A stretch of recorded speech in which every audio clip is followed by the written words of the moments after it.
All right. Welcome, everyone, all of my panelists. I am very excited to have this conversation. I am Nic Gitau, President of Geeks OUT.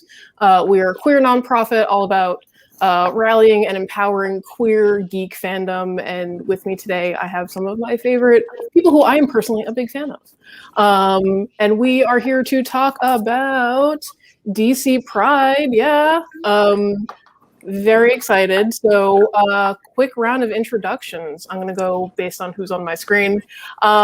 We have Sam Johns, who is author on the story He's the Light of My Life in the anthology. And then we have Amy Reeder, artist on Another Word for a Truck You Move Your Furniture, to move your furniture. And joining us as well, Mariko Tamaki, who is the author on the same story. So it's going to be exciting conversation to have both sides of the creative team. And we've got Sina Grace on maybe my favorite titled story in the collection, Be Gay, Do Crime. Thank you everyone for joining. How are y'all? Swell. Good. Great. I don't know about you, but it's been a hectic Pride Month. And I think I identify as tired. But I think we should just dive right in and get to talking about the DC Pride book. Yay. So, yeah. So my first question for the group here, it's a question, but it starts with a statement, which I know in Q&As is like a little problematic, but go with me on this. So DC has done a really great job at including queer characters in their comics, television, and film. Which, change like that is not very easy for a universe that's almost 100 years old. So the thing that I wanted to start off our conversation with is hearing from you guys, what are some of the exciting opportunities and maybe challenges of creating your new characters or, giving your own queer take on characters in the universe? Anyone want to jump in? Joys and challenges of being a part of the DC universe? I think sorry, go ahead. I think what I would say is that there's two things. One is that creating additional queer characters or sort of populating your stories and your worlds with queer characters has always been, for me, very easy. And then there's the sort of like other layer of like existing characters, and then you're sort of getting permission and potentially, you're adding on to sort of like the very complex timeline of an existing character. So I have found that the permission is kind of like, it's like there's no sort of one approach. Like sometimes I feel like it's really easy, and then sometimes it feels ridiculously hard to sort of add onto a story. Because to me, it's also like the story of a person's life can have like multiple understandings of sexuality. So it's not necessarily like a crazy or like a completely off-brand left turn to have someone be queer. But I think for me, what I try to do is I try to get the permission that I get, and I let that be the sort of DC Comics challenge that they decide what's happening. And then I try to make the story like the best story that I can. And like, it's true to, I can feel it can be to like, character sexuality. Like for this story, like the setup is that Harley and Ivy are going out. And they share, as we say, they share 2 streaming subscriptions. And so they're really going out. So it was just fun to kind of like, I think the thing is once you have really explicit permission to do it, it's fun to just like go for it within that space. Yeah. Sam, I have a question related to that for you a little later, but your story deals with Green Lantern. So that's Golden Age. That's plenty of history there. Did that come up in your writing? Honestly, it was one of those not nearly as complicated as I thought it would be. And I think going into it, the challenge wasn't making Alan Scott gay. It's like, oh, Alan Scott's gay. So now it's time to like go reinspect all of these interactions and see like where the queer threads reveal themselves. And like one of the, big internet concerns was like, but wait, he has an ex-wife, he has children. And it's like, let me introduce you to older gay people. And, but even when like the wedding issue, they were like, oh, look, she's loved you her entire life. And he's like, oh yeah, never noticed. And I'm like, that's pretty gay to me. And yeah, Sina, you've got a new character in your story. Yeah, in the Pied Piper story, I introduced a new character named Drummer Boy, and I think the joy, well, also the joy of like someone like Pied Piper is that the spotlight hasn't been really like bright and hard on him, so the general embrace has been generally positive. So there were no concerns there for me at least, in adding to his story. And then I think the joy of creating a new character is when you're working with people who support you and embrace you, and you just keep getting responses in your inbox to these things that you think are a risk because Marvel Comics trained you to be scared of everything. And this editor here at DC is like, F yes, more, like more explicit, this, that, and the other. And the editor is also really amazing at guiding you as a storyteller, so you know that it's just going to be solid on all counts. But then I think for me, the like worry is like making sure that I come back to like having fun with it and making sure that like I still love this thing rather than unnecessarily putting like we should always put responsibility on ourselves, but it's like oh, is this wrong or is that wrong, or like should the shorts be shorter, or like should he be speaking in more of an elevated tone, or and it's just like, yeah, like I think sometimes you get caught in your head about like doing the best job rather than doing like a great job, if that makes sense. Yeah, totally. You mentioned your editor. I want to give a big shout out to Andrea Shea, editor on this book, who, when I heard the early announcement about the DC Pride book, I slid into her DMs and was like, I want to talk about this. I love all the creators. So many of you have been such big supporters, actually, of FlameCon, which, for those of you who don't know, is our Geeks Out LGBTQ focused convention annually in New York every August, although this year we are virtual. But yeah, I connected with Andrea and I was like, how do I talk about this with the creators? Because so many of the creators, like, we've got this awesome relationship. So yeah, editors in general don't get the love that they should. So all the love that way. And special shout out to Andrea, because Andrea really is like above and beyond such an incredible person to work with, and is so much like, it's such a team effort. And it's really like, people really underestimate how important editors are, especially in like the trade comics world. Like, they really have to be experts in so many things. Like, they have to be experts in the universe, and they have to be experts in terms of like story construction. And Andrea is both of those things. And I think I would imagine most of the people on this panel today would like just do anything to work with her, because she's so much fun to collaborate with. Yeah. Yeah, she has a lot of enthusiasm, which is very infectious. Yeah. That's great to hear.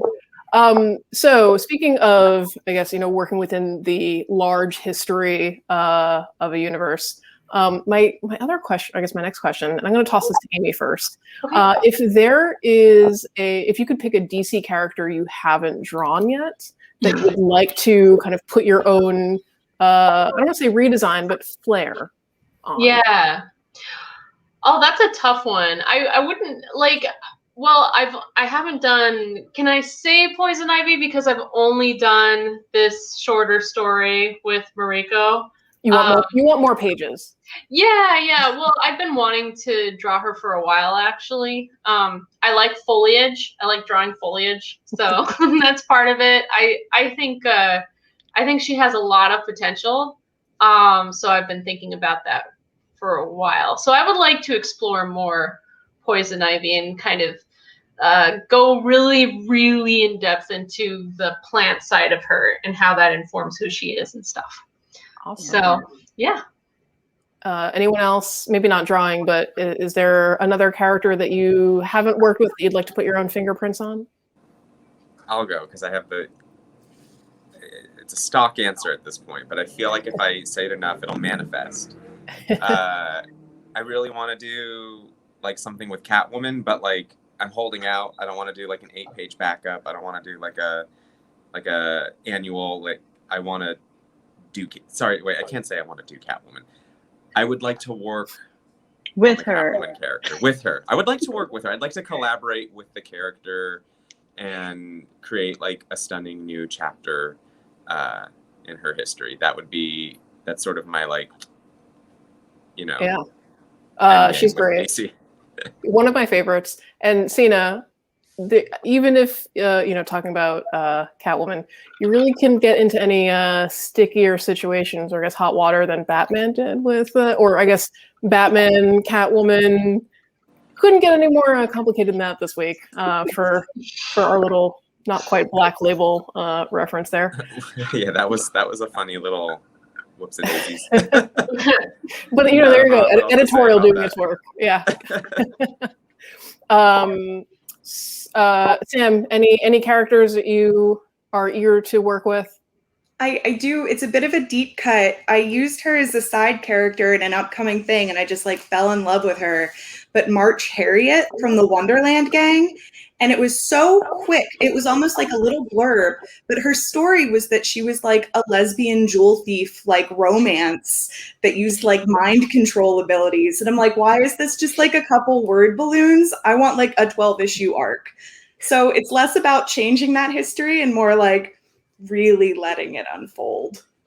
Yeah. Well, I'm with Sina here. We're just speaking all of these things into existence. So there you go. Manifesting. Yes.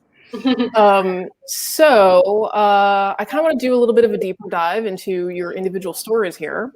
So I've got another question for Amy. I'm going to toss something your way. In true chaotic bisexual fashion, Ivy and Harley's story has a lot of action and banter. You mentioned really liking to draw foliage. And one of the things that I really liked is how your art gave the story momentum. You're using different panel shapes, a lot of action. So I was wondering, what comes first in your visual storytelling process? Do you draw individual characters? Do you do layouts, creature design? Because there's a cool monster in here. Yeah. Well, I feel like it's different every time.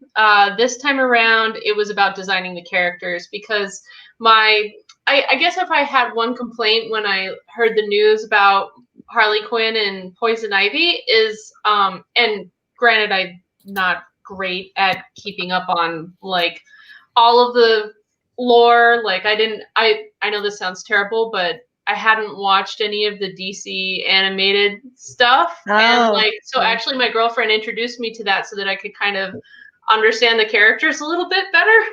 But I was just I just couldn't see it. I was I don't see their magnetism enough.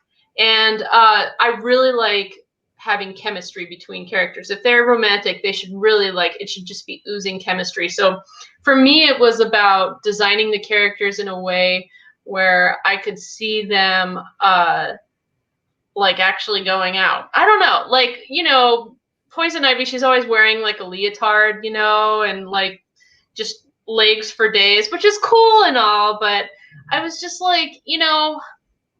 I feel like she should be a little more witchy looking. And so and a little more, well, I wanted them to be kind of modern queer ladies with modern styles. And so I thought about her having this slouchy hat and having things that are plant-like, but also sort of not designed to impress men as much as to impress women.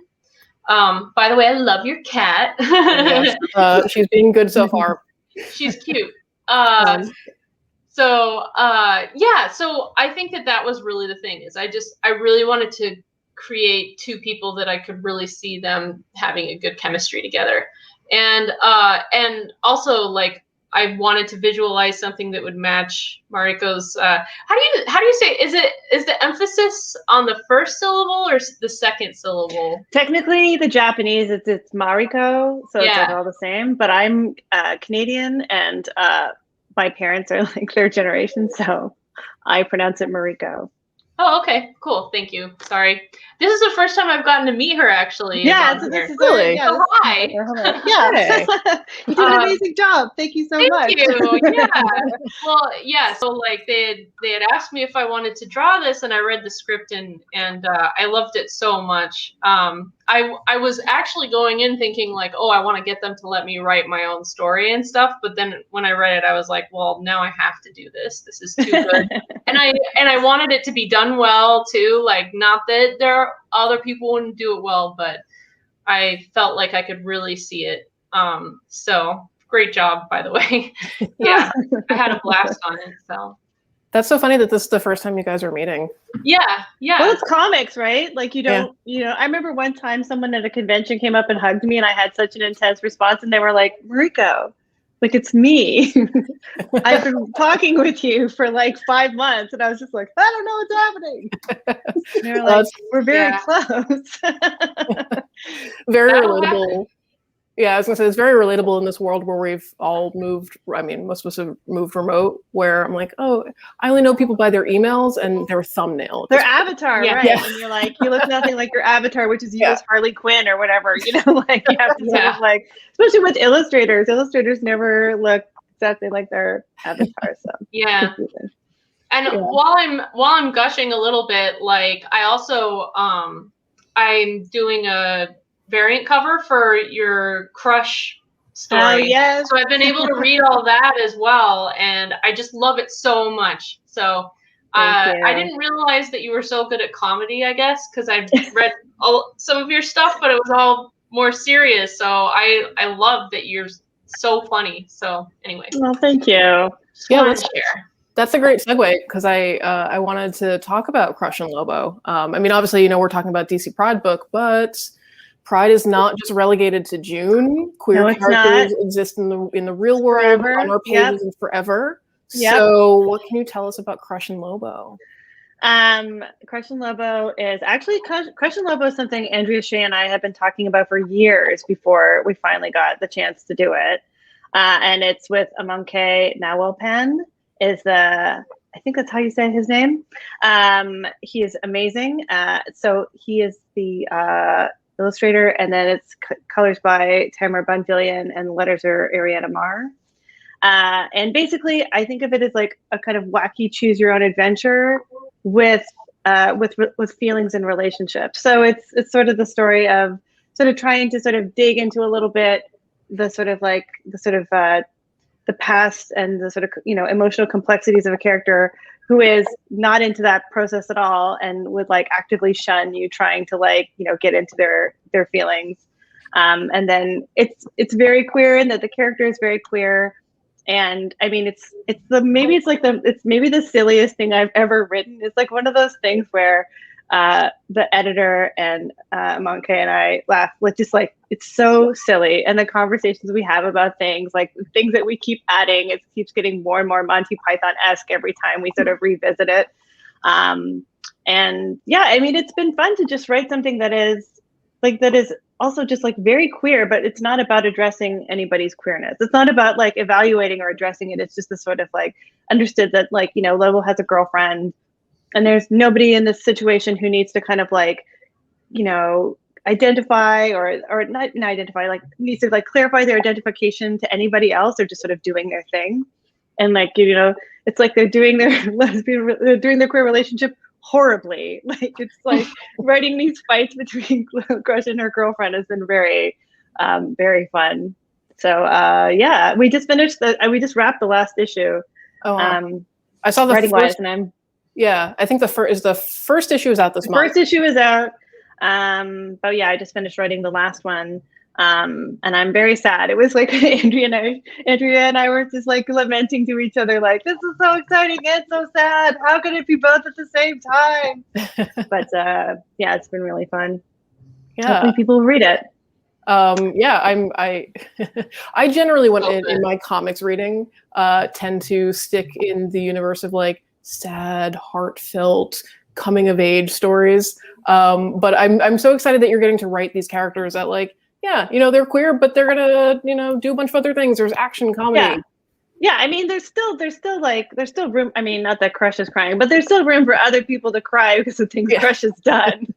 But it's not because of having to. I mean, I think that there is which I think is the great thing about the sort of queer writing that's happening in the sort of DC Comics world is that there is this kind of coming out process that still has to happen, but there's also characters who are just sort of there in their queerness and sort of doing their thing as well, which I think is really great. Yeah, I hate to use the word normalize, but it's normal, or it's recreating the world that we live in. Yeah, when queer people just get to be queer and do a lot of other things that are outside of their queerness. So yeah, super exciting. Sam, I want to talk about your story. He's the light of my life. I mean, this is the emotional core, all the sensitive feelings around this one.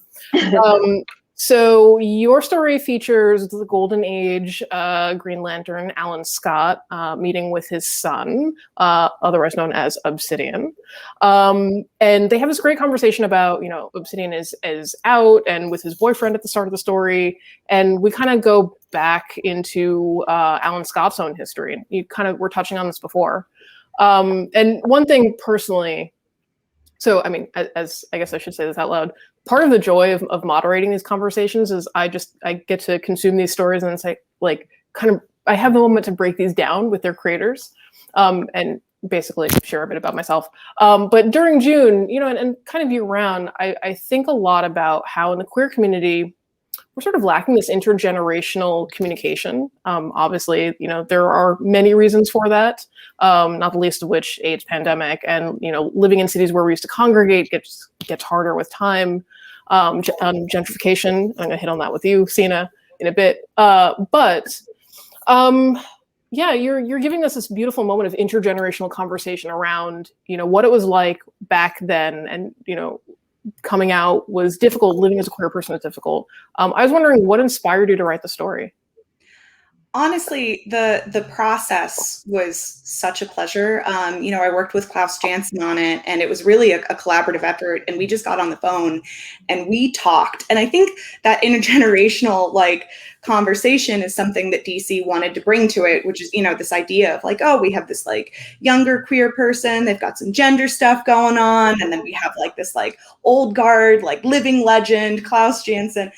And honestly, it was through those conversations that I personally found myself relating less with Obsidian and more with Alan Scott, just because, my background is growing up in a small town where I didn't have that vocabulary either. I didn't have pride parades. I didn't have the internet until a shamefully late time. And because like I said, we were really talking, and then we would loop Amadeo in, who also just has 1,000 great stories and opinions. And if you wanted me to truly pick apart all the themes that we tried to jam into that story, we would have to add another hour onto this. There's a lot of good memories tied up in it. But I would say if you liked some of the stuff going on in the story, I would read anything by Dean Spade, especially if you believe in prison abolition. He's a genius. And then just the textbook is called Gay New York. And then that kind of goes into some of those more nitty gritty laws and how gay culture continued to thrive despite them. But yeah, like I said, just actually talking to people is always going to be my most inspiring thing. Yeah. I love how the comics process for you is, that you're bringing your real life, right? That you are having these conversations and that's working its way into what you're putting on the page. I'm going to hit it over to Sina, because there's a similar intergenerational element happening in your story too. You've got Pied Piper, an older existing character, and your new character, Drummer Boy. And Drummer Boy has sort of a by any means necessary screw the man approach to villainy. Whereas I think Pied Piper is hold on a second, there are systems going on here. In fact, I think at one point Pied Piper says, when you get older, the necessity for systems becomes a bit clearer. So when it comes to social issues, for you, what's your point of view? Or I guess how do you relate to your characters? I think that story, when I was writing it, I thought it was one thing to one type of person. And then as per usual, you turn it in and it comes out in the world and you're like, oh, that was a conversation for myself. This was for me to read and for me to kind of absorb, which I knew when I was writing it, but I didn't know how much. And I think that for a really long time, I would do things and I would exist in answering the question, what would my 10-year-old self think about me? And then as I've gotten older, it's now well, what would my 15-year-old self think about me? Because when I was 15 through 17, I wouldn't even buy Converse shoes because I was no, the chemicals in the rubber or something. You've got to buy these weird Adbuster shoes that are really terrible and hurt, and then you've got to go buy all of your clothes used. And I mean, that's not about social issues, but that's, that it was down to, what I was eating, what I was buying, what content I was consuming and everything. And, you just saw me sip out of a Starbucks cup. So I've relaxed over the years, and I think I just wanted to have that conversation with myself to both explain, like, well, this is sort of, you get older and then all these factors have to be considered, but I do always want someone else inside of me to be like, yeah, but you could just you could explore and examine and push it a little bit further. You can always find better answers. You can always do just the tiniest bit more, instead of saying like, well, I voted for this candidate, or I sponsored this person, or I supported this organization. There's always just that well, what else could I be doing? And so that's sort of where that story came from. And I think I'm not Pied Piper because I don't have the means to just buy away my guilt by doing donations. And I'm probably a little bit of drummer boy because I do speak like a Valley girl 90% of the time, and it's a great thing. So yeah, I would say it's something there, but that ended up being a conversation for me to just kind of, but when I wrote it, I kind of pitched it as almost wanting to talk to the old guard within our community of comics. And then it turned into something completely different, but that's what I pitched it as. And it just morphed as the characters started interacting and breathing. And I hate whenever I hear other people say that, where they're like, oh, and then the characters start talking and, oh my gosh, I can't stop them. But it happened. And I hate that it's this real stupid thing that when you're writing a story, something comes out of your fingers that wasn't what you came in with. But yeah, Drummer Boy had a lot to say. It does happen now. I mean, you don't want it to, but I have Batman in my head all the time now, and you're like, what are you doing here? It's so weird. He's like, what's going on? I'm like, I'm trying to work right now. And he's like, I have something to say. I'm glad that he does the voice for you. Yeah, well, he's working with me. We're working together, so he does the voice for me. Sina, you kind of touched on something, talking about, your own community and, writing for yourself, but having these conversations reflect, conversations that you might be having in real life. And I'm sort of curious how this past year, for all of you, and I guess year and a half, has changed the ways that you are communicating with your community. I will go first because, again, I'm I have this answer. I've been thinking about this a lot, and it's a good answer. I think after last May and last June, I just, you go back to what can you do on the ground and in your own world, and in my own pursuits, I was just I'm kind of done assuming that people who, I don't want to say a whisper network, but people you check in with being hey, is this person the homie, or is this person kind of cruddy? I for a long time just assumed people would kind of come to me with that sort of information, and I decided to just start asking harder questions and ask about everybody I collaborate with, including editors, and being ready to make decisions when the answer isn't yeah, they're cool, totally work with them, instead if they're no, they're not cool. And it forced me to just make a few sacrifices, walk away from some collaborations and partnerships, and also just triple down on people I want to work with, and work with voices who understand what I'm doing. And Mariko knows a little bit about that, and sort of a conversation we had last year because of this sort of shift in mentality where I was wait, why? I don't need to give these people my money. I don't need to give these people my creative ideas. And isn't that I don't know, I'm happy to make that sacrifice, and I'll do it over and over again if it means sleeping well at night, knowing that I made the best thing with the best people. So that's something that the last 16 months have sort of put me in a position to hear and do. Yeah. What about the rest of you? How have you been connecting with and communicating with community? Well, I feel like I don't know if this is answering your question, but I feel like you know, I think a lot of people kind of were forced to face each other or face themselves during this time, and things that weren't really working out became glaringly obvious. So I feel like I put up a lot of boundaries with people, and then sort of embrace the people that I trust the most. And I don't know. Yeah, I just felt like it's the first time that I really feel like I had to create a safe space somewhere where I could actually talk about my feelings and work things out. So I don't know. I don't know if this is like the right answer to the question, but like I like defriended like a ton of people on Facebook, and now I just talk about my drama on there. I don't know if that's the answer you want to know, but that's the truth.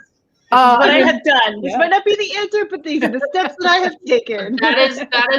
That's where my community is now, is just like a super duper locked, like just me spewing out all my stupid hot takes and feelings. And sort of limiting the people so that it's nobody that I worry thinks mean things or wishes me ill. Yeah, I don't know. Yeah.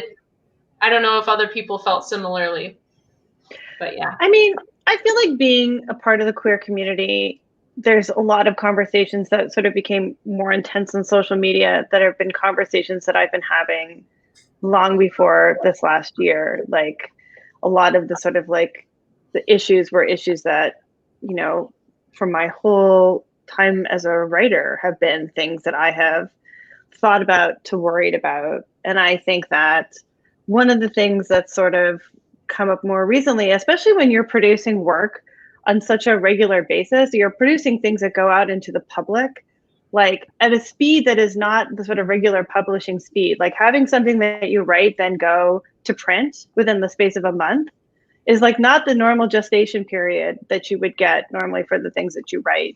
But I think that one of the things it's done is encouraged me, and especially because I've had this blissful time, not by myself because I have a partner, but like blissful time away from like the public, and I'm not getting on a plane every month to like go somewhere far away, but like it's given space and time to really think about like where you stand on things and like what your context is and how you're informed and how you need to be more informed, and then how you translate that into the things that you put into the world. Like, and I think that that's been a really interesting process, especially I think, you know, when you're writing within the sort of within a mainstream. Like for the longest time, I only thought that queer people were reading my stuff. Like that was the beginning of me. The first time I went to a book launch and I didn't know somebody there, I was like, I'm sorry, I don't know what you're doing here. I don't know you. You're not my friend. Not that, you know, they could be my friend eventually, but like, you know, I think that it's given more, I've had to put more thought into it as somebody who is knowing now that I know now that what I say does not necessarily translate the same way because other people aren't coming from the same context I am. And so like considering those things and considering like how explicit I need to be about like the things that I will and will not write, and, you know, all that sort of stuff. So it's been a lot of like, for me, it's been very like me and my therapist and my partner talking intensely about things as opposed to like publicly. Yeah, I think it's been, I mean, I for myself, it's been a very reflective period, so I can definitely identify with a lot of what you all are saying. Sam, yeah, where have you been, and maybe how's it impacted your... Where have you been, Sam? What's going on?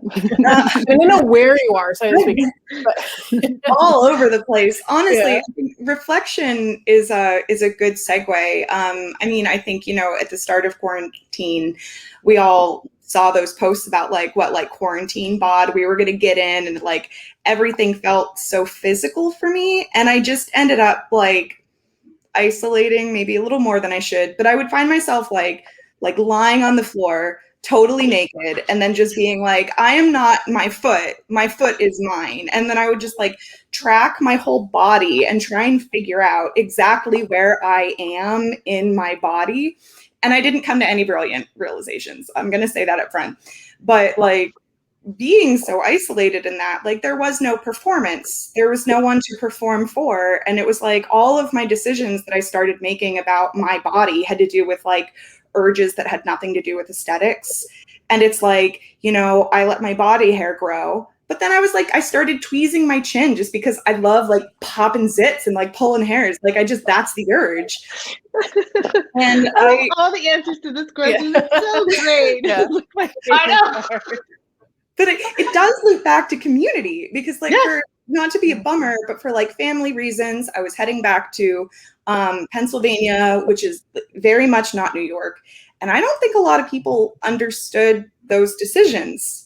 But then I come back to New York and I do like the Pride Fest outside of Anyone Comics. And like they're like no one's even batting an eye. Like nothing's comment worthy. Everything's just so accepted. And like that for me was like my second like cocoon coming out within the queer community. You know what I mean? It's just like we're all trying to find this like utopia, but we're not trying to form a single utopia. And if you find your own, that acceptance is just, I love it. Yeah. I mean, the element of multiple communities is the thing that I think, especially this past year, has made me think about more. And like, you know, that comics is multiple communities, you know, like I think when people talk about like comic book fans, it's like you could be talking about such different groups of people when you talk about people who are fans of comics, and such groups of different people, even when you're talking about queer people who are into comics, you know, and really the sort of that multitude is so interesting to think about as a person who's creating, you know, stories that are supposed to fit into that and speak to that, to those groups. It's like who you're speaking to. And I think, Sina, what you said, like, you know, the first thing, which maybe not everybody wants to hear, is you have to write it for yourself. Yeah. I will say that I am definitely lacking, like, I don't know about you guys, but I feel like I got really shy online during this whole time. So I feel like fan community and stuff like that, it's been really hard for me to make posts after all this. I don't know what it is, but like everything just, every social interaction just feels too big, like larger than life, you know? So that'll be interesting to see that. I think it's, especially if you're writing about Harley and Ivy, like you're writing, part of what you're doing every time you post is you're posting to everybody who's a fan of Harley Quinn or like a fan of Poison Ivy. And so then what happens is like you're saying something and then you're not realizing you're talking to everybody who has hashtag like Harley Ivy, and they're looking for that stuff. And then they're like, what about this? And you're like, actually, I don't know the answer to that question. I'm so sorry. I'm not an actual expert in Harley Quinn. I'm just a writer. I hope you enjoyed the reaction. From what I could tell, everybody was really happy with it. But yeah, it is a huge responsibility, and I didn't know that going in. The thing that I did see someone write, and I didn't know if they were joking, is they were like, I don't understand the title. Like a van, like another word for a van to move your furniture. I was like, some people don't. Some people learned a new saying, I think. So I know. I have to admit, I read the title once. I was like, oh, that's a cute. Oh, yeah. I mean, yeah. I don't know. To me, that's like whenever you put like a gay thing out there, and everyone's like, what's that? And you're like, it's a gay thing. Oh, it's a gay thing. It's the best. And now you've learned this thing. It's like I've given you. It's like when someone had told me, like, you should get the Criterion Channel. And I was like, what? It's like you're giving people the gay Criterion Channel. Look at all this stuff. It's so cool. It's old, too, some of it. So great. Yeah, you know, when I first wanted to date girls, I was having a really hard time feeling legit enough. Like I felt like they wouldn't take me seriously and be annoyed that, you know, think that I was like, you know, just messing with them or something. And so I actually like looked on, one of the first things I did was look online to find out what all the slang was. So actually I learned U-Haul really early. And then I also learned that there's not actually a lot of slang that people use so much anymore. But I learned all of the stuff that was a really big deal in the 2000s. There you So- go. You are ready for when AOL chat rooms come back. I know, right? Yeah. I'm like way behind. I'm like, okay, so lipstick lesbian and blah. Like nobody uses that stuff anymore, but I know it. It might That come was back my on a T-shirt. Yeah, Sorry, go that's ahead. true. Yeah. That was my fun research with Alan Scott, where I was like, he can't say gay, like until the very end. That's his like big, and I was just like looking up all of the ways that he could say that, and then like the Friends of research. Dorothy and yeah. The Bachelor. My favorite was like, well, you know, he loves his mother, and I was just like, I thought that was like such a cute way to bring it Yeah. all together. So Amy, I have to say, I don't know that I did the same Googling of slang, but it feels like I'm going to go out on a limb and say it's a universal experience of like, wait, do I belong here? Like even now I have moments where I'm like, I'll be at I haven't been at a convention in a while, but I'm like, I'll be at FlameCon and be like, I don't know, am I queer enough for this? I'm doing that right now. Like, I don't know why, but I've been nervous to be on here because I still don't really. I feel like I'm not in it enough. So I'm glad that I'm included on this, but I'm saying that really only in case anybody who's listening is wondering that as well. I hope that's a normal thing because I definitely feel that intensely a lot. Yeah, so. I think so. I think it's universal. And I think that's part of why it's really important and really rewarding to have conversations like this, see people just check in, because especially in this year where we've been so isolated, that they become, deeply internal monologues that we can just convince ourselves that we're the only ones who are thinking that way.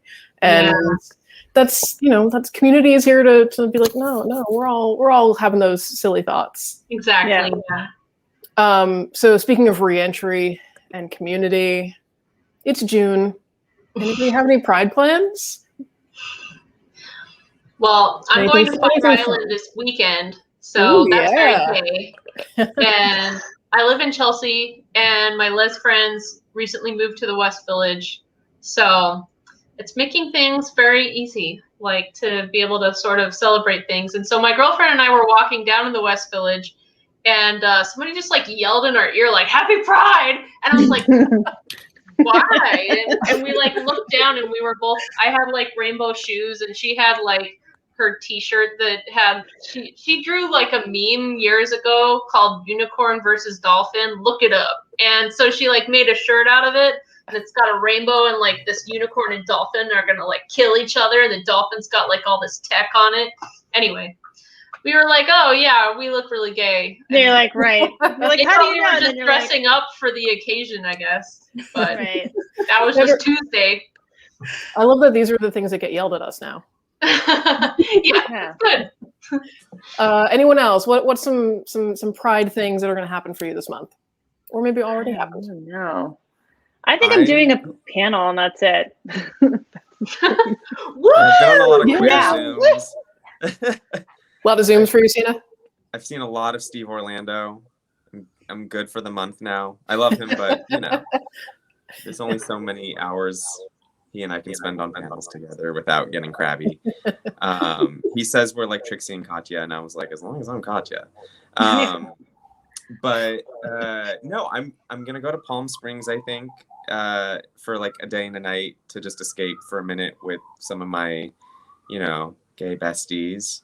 One of my favorite bars that is walking distance from me, Akbar, just opened up, and I've been taking that's the thing I'm doing, like that I'm vaccinated, is like I'm going to Akbar as often as possible.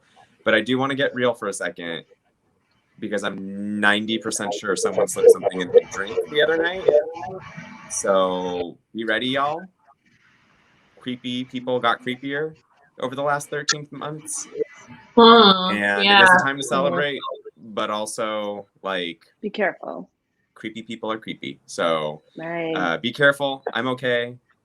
It's just very weird that I lost like 45 minutes of my life and came to walking back to my house, apartment rather. So anyway, not to get serious, but let's get serious. Yeah. Look out for each other. That's a really good reminder. It is a good reminder. Yeah. Unfortunately, even in times like this, you got to watch your back. And my backpack got, well, I left it there, but I'm going to say it got stolen because no one reported it. And it was a really cute backpack.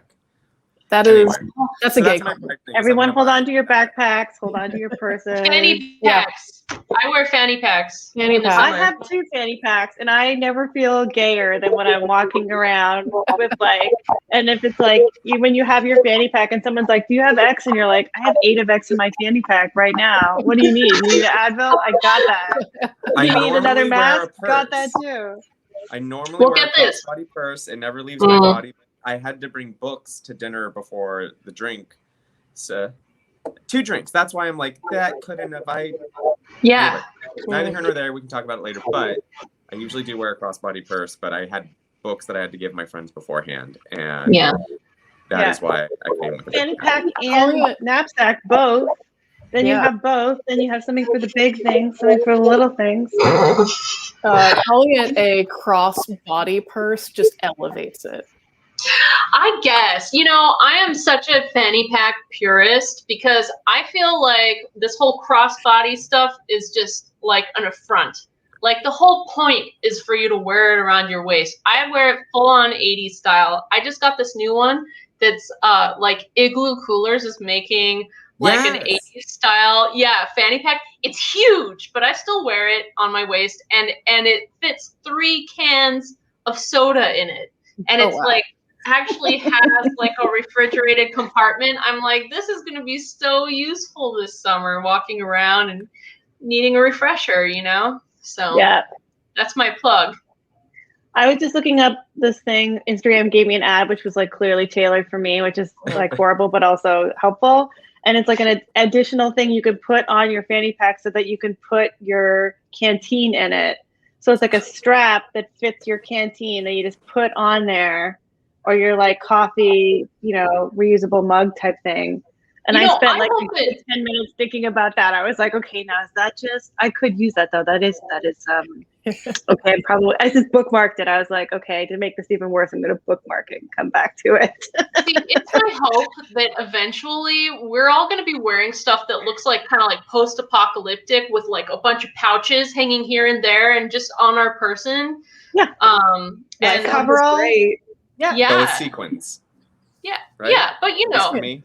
Sure, you can do whatever you want. But I want like a bunch of straps and then things hanging from it, Yes. This has been an amazing conversation because one, I've gotten to emotionally connect. We've talked about comics, and now I'm getting like fashion tips and like handy queer tips as well. So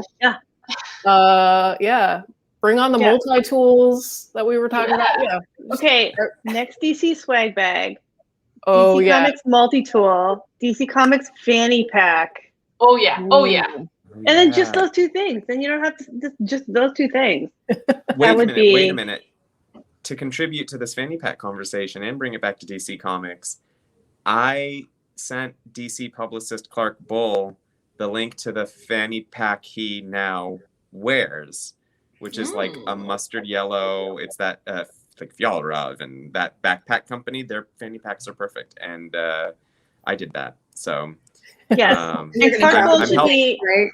Yes, shout out to but Clark they should Bull, collabo. Who is amazing. Clark Bull, who is the reason we all got these swags, and who is also, hopefully swag is the right term, is also just an incredible. I mean, I will say, when I got the box of DC Comics swag, I feel like sometimes companies give you swag and you're like, I'm not gonna wear your swag just because it's like a token gesture of like, we support you by giving you this towel, as opposed to like, I truly feel supported by the people who I work with. Yes. Ooh, yeah. And I feel like it's not just a gesture. Like, I feel like the conversations I've had and the things that I've been able to do with DC Comics make me feel like, like I'm actually carrying the swag around because I truly like, I think that it denotes something more than just like, we recognize that this is a gay thing.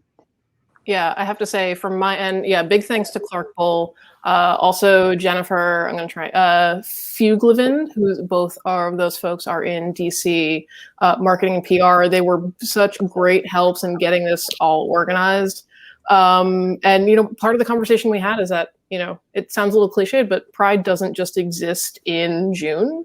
And I, you know, strongly, you know, kind of to what you're saying, Mariko, I strongly get the feeling that this is not just a thing that DC is thinking about in the lead up to Pride Month. It is really baked into how they're thinking about all of their stories year round.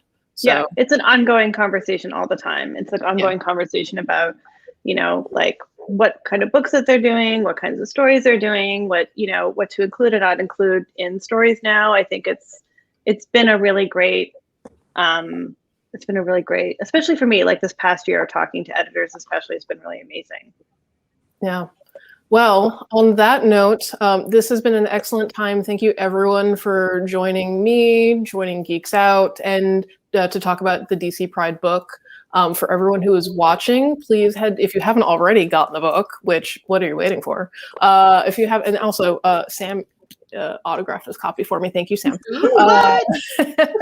Jealous. Yeah. Yeah, But yeah, for everyone out there, if you have not already gotten your copy of DC Pride, head to your local comic shop and pick up a copy. Pick up a copy of Crush and Lobo. First issue is out on stands right now. And follow all of our creators here because they are cranking out more and more goodness. I'm super excited for what the coming months mean. I'm going to do one last pass. Where can people find you and your work? Sam? On Twitter, I'm at dipsoff, and I'm pretty much just like a glorified art retweet account, but I think I've got pretty good taste, so enjoy. Wonderful. Amy? Yeah, Twitter's probably best, at Amy Reader. And I recently finished a book at DC that I wrote and drew called Amethyst, and there is a queer character in it, so take a look. Mariko? I am at Mariko Tamaki on Twitter and Instagram. And I also have a book that's coming out that was written by me and illustrated by Yoshi Yoshitani called I Am Not Starfire, which is about Starfire's lesbian daughter. So that is coming out as well as Crush and Lobos. And my Instagram is mostly just needlepoints and pikes. So you have an excellent moth needlepoint. I'm going to have to ask for some tips if I pick up a new hobby. And Sina, where can people find you and your work? Yeah, it's at Sina Grace on Twitter and Instagram. And I've got like 2 Wonder Woman thingies coming out. Sensational Wonder Woman 6 I wrote, and it's a really good story. But then also, I think I can say this, it's not solicited, but I will be in a future issue of Wonder Woman Black and Gold, and that is maybe one of my favorite things I've written in the last few years because I love Wonder Woman, and I told a story that just feels Is it this real one? darn good. Or is it the next one? next Oh one. no, it's not even solicited, so I think it's the September issue. Oh, okay. I'm in the September issue, Anna Wintour says. Excuse me. I'm in this one, so Oh, what issue Yeah. is that? Ooh. not to interrupt. I think it's the first one, and I don't Ooh. know if it comes out. I think it comes out next week. Yeah. Awesome. Did you write and draw, or just which one? Yeah, I wrote and drew it, and I did like a Golden Age story with Etta Candy. It was fun. Nice. It's just a fun romp. It's not like, it doesn't have like a deep message or anything. It's just like I fun. love a romp. We need We fun. love We a need romp. fun. We need more romps. Yeah. I'm just gonna assume it's like Barb and Star. I hope so. I'm excited. Well, thank you everyone once again. And I look forward to seeing you at conventions soon. We'll see what happens. So, thank you everyone. Thank you, Bye. Nick. Bye. Yeah, thank you.